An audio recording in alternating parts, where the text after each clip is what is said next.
Домаќин на 5 директори од образовни институции од Reunion Island. Тоа е француска територија.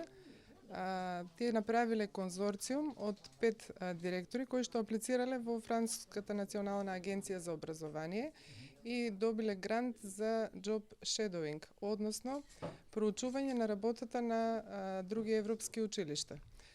Нашето училиште има таа чест да размени образовни практики и искуства со француското училиште. Односно, во период од 2 недели, тие ќе бидат присутни во училиштето, ќе посетуваат часеви и понатаму ќе споделуваат образовни практики заедно со нашите ученици.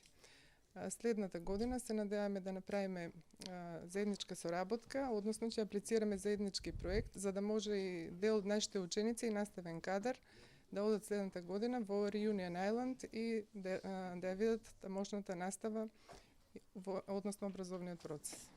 Моментално се само директори од 5 различни места во Reunion Island. Тоа е мала држава, помала од Македонија. Значи, од различни школи со различна големина. Конзорциумот е направен од различни места со цел да се презентираат образовните практики на целиот остров. Ова е дел од Erasmus Plus програмата во која што нашето училиште веќе неколку години е активно вклучено. Гостиве се се чини задоволни и импресионирани од нашиот град, од нашиот образовен систем.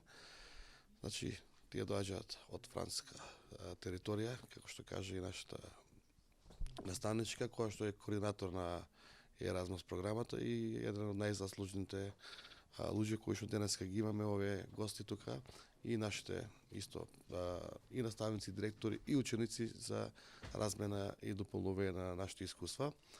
Овие гости што станат 2 недели во нашата општина, во основното училиште Гоце Делчев, каде што ќе учествуваат и на настава, ќе имаат можност ученици да поставуваат и прашања, така да се претежно етаблирани луѓе кои што се од менаџерски структури во делот на образовниот систем, од кај нив, така да ќе спириме повеќе искуства и мислам дека со овие програми кои што се насочени во делот на доусовршување и размена на самите знаења и искуства и на ученици и наставници е единствен начин да се доближиме кон светот и кон Европа, така да еве јас уште еднаш благодарност и до школото и до наставничата Маркава за нејзинот несебичен ангажман и достигнување на овие резултати во делот на размените.